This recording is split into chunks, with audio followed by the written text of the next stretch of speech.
Hello everyone and welcome back guys to a brand new video where today we're here back with more of our F1 Fantasy League. Now for those of you that had a few questions at the end of last week's video, Formula 1 have actually come out and stated that last weekend's results, they won't affect your current streaks going on within the game, but the points have been awarded at half or 90%, I think they were saying, for different things. It all seemed very confusing. Obviously I made the video last week and then I think it was on Wednesday.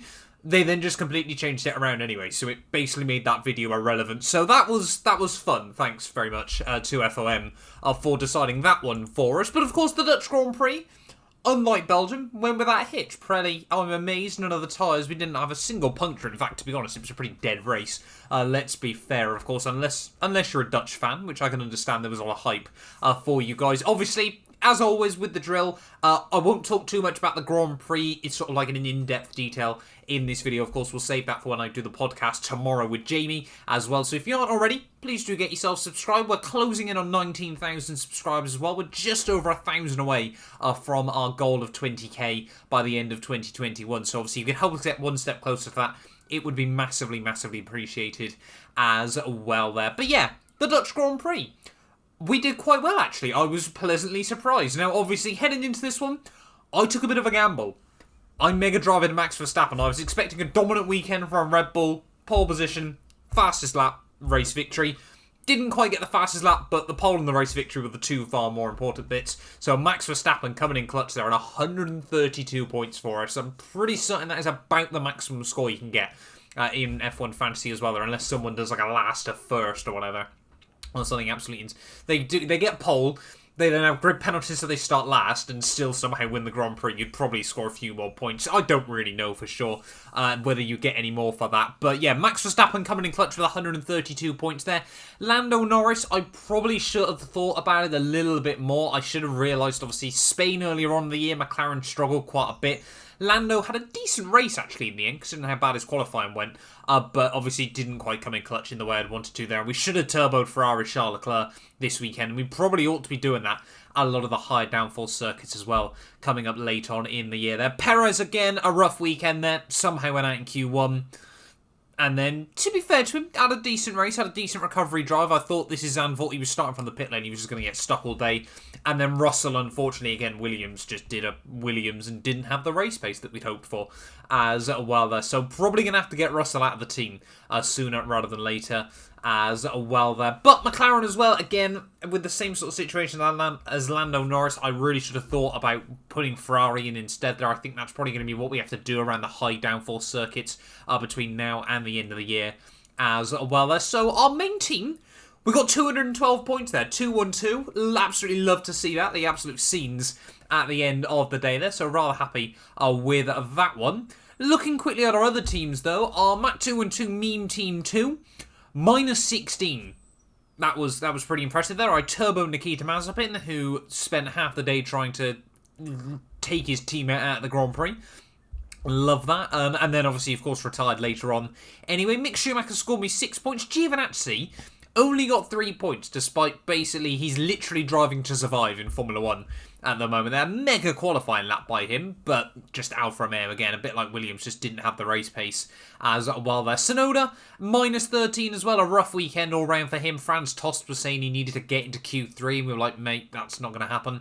And then Latifi as well, actually the big hitter for us there. 14 points there, saved us a whole lot worse of a negative score. And Haas, yeah, with 2 valuable points to the team as well there. You'd love to see that one. And then my risky sort of anything can happen team, again, did really, really well. 152 points there is probably, well, it is better than we would have done with our main team had we not turboed Max Verstappen. I'm sorry, Mega Driven Max Verstappen even, I should say. Bottas didn't fall apart, or not as badly as normal.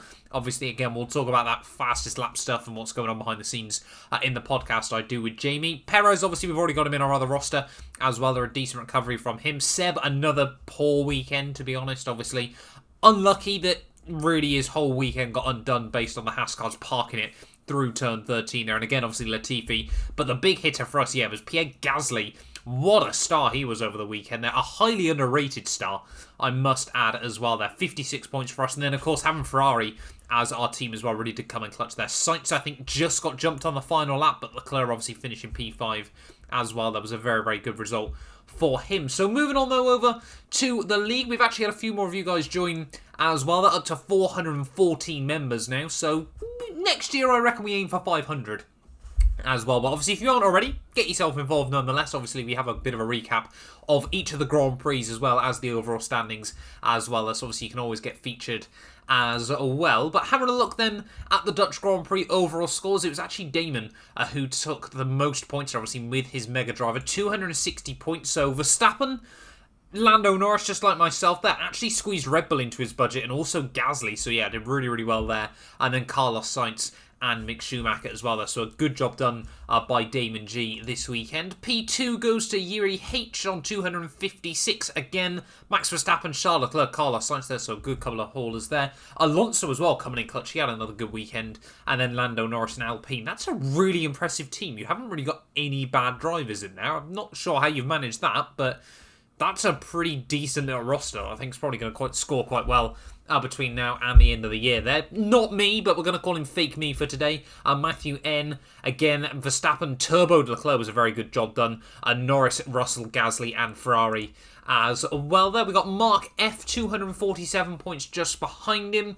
Pretty much everyone who Mega Driver Max Verstappen this weekend, unless you're crazy. I'm sure we'll find someone now that has Mega Drivered someone else for whatever reason. Again, though, fell into the trap of Turbo and Lando Norris. Like I said, I think we're definitely going to have to make sure at the high downforce tracks between now and the end of the year, we turbo Charles Leclerc instead, or maybe even Gasly, or someone like that as well. But Schumacher and Giovinazzi really did hit him hard, but of course Red Bull as your team as well, it's probably a small sacrifice to pay. You can see Nathan in P5 as well. Again, a pretty similar roster there. Red Bull, Verstappen, Leclerc, Norris, and then Ocon and Russell. Patrick as well, with using his wild card. He Mega Drivered Hamilton. Surprisingly, didn't lose out too much there. Bet far too much that Russell would do quite well, but I mean, fair play to you. And then Schumacher, Gasly, Red Bull, yeah, really sort of those three coming in clutch for you this weekend there. I mean, odd to Mega Drive for Hamilton, but to be honest, to only miss out by 9 points is probably better than I thought he'd do as well at the end of the day. Then Mattia as well, just behind him. I'm going to guess he's got Ferrari. Yep, there we go. Leclerc and Sainz there. Mega Drive, Verstappen, Norris, Giovinazzi, and McLaren as well there. And you got Lucas K on 218. Again, a pretty similar roster. We made the top 10 though. I mean, we Mega Drivered, but we made the top 10, and I'm more than happy with that there with our 212 points as well. So that was brilliantly done by myself, if I do say so myself there. Obviously, we've already had a look at our roster there. And we've got Liam D finishing 1 point behind us as well there, with Verstappen and Hamilton in his team there. But Norris, Tsunoda, Russell, and AlphaTauri there were all very, very poor this weekend as well there, in terms of points-wise anyway. The highest non-Mega Driver scorer was Adam First, with Norris, Verstappen, Turbo, Leclerc, Gasly, Schumacher and Red Bull there, so a very, very good job done by him. That's something like a pretty decent roster to have right the way through to the end of the year. His third team as well, identical as well. Then you can see Hassan finishing just behind there, 3 points back with Leclerc, Verstappen again, Red Bull, Norris, Giovinazzi and Pierre Gasly there. That means overall in the league, it is actually now a new person to the top of the field, if I'm not mistaken. That Isaac L, still with a Mega Driver left to play. You can see on 2,406 points there. Just 3 points separate the top three at this stage of the league there. Jake B, 1 point back, Nyan Deep, 3 points back as well there. And you got Mingle still sat in... No, I've scrolled down accidentally. It is still Omeragas at the top of the field there. That is rather embarrassing. I was going to say Omeragas massively fell off. Something must have gone dramatically wrong there. But Omeragas still leading the way even by 61.5 points now. The fact someone's got a half point really bugs me from the Belgian Grand Prix. There it is, Hamilton and Kubica. Hey? How was he got Kubica at Belgium? And then also Red Bull as well there. So that's rather frustrating. Josh, I might have to remove you from the league if you're going to carry on with these half points as well there, but he's half a point ahead of Araman at this stage of the year. There, Damjan still in fourth, ahead of Leonardo there. Then we've got Isaac in sixth, Jake 90, Mingles and Dustin still rounding out the top 10 there. I think I am still not particularly great at the moment, considering I think now we've used both our Mega Drives. I think it was like 172nd we are. Yeah, so we've got no more Mega Drives and we're 171st still at this stage of the year. So we'll see how the later stages of the year go as well. I don't think we can even view my other two teams. Yep, we are 410th And somehow we've still outscored someone with minus 16 points there, so 413. So we're going to aim for last by the end of the year with our meme team as well there. So fingers crossed that can come in clutch by the end of the year as well there. But yeah, in terms though of next weekend, I don't really think there's too many changes I want to make heading to Monza. The only thing I was sort of considering was trying to...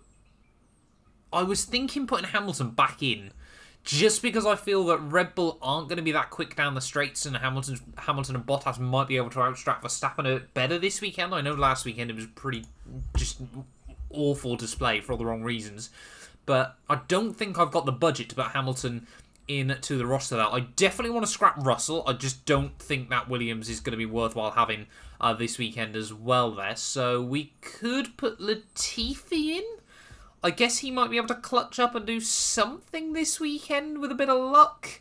Or we could go Mick Schumacher and hope for some carnage where he moves up the order a bit. Haas actually haven't been that bad down the straights this year. So maybe, just maybe. I don't think they're going to have the race pace, though, to keep up there. So we're going to go with Latifi and put him back into the team as well there. In terms of any other changes, though, I wouldn't mind getting Perez out of the roster once again. Just because I'm not confident Red Bull are going to be quick enough, so Perez is sort of going to be stuck battling it out with the McLarens and with the Ferraris even, sorry, I should say. So do I want to believe Daniel Ricciardo can do something? Alpine have often got a quick car down the straight.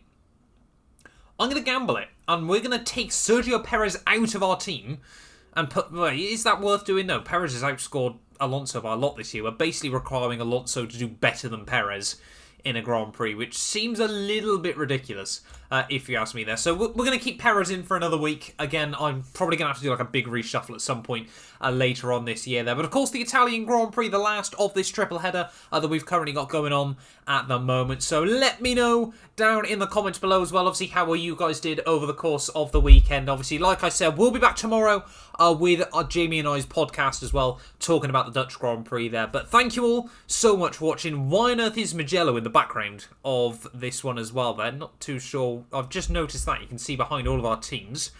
Mugello confirmed later on this year. But yeah, thank you all so much for watching this video. If you have enjoyed, do make sure to leave a like, get yourself subscribed, and we'll be back very, very soon with the Italian Grand Prix Fantasy Review.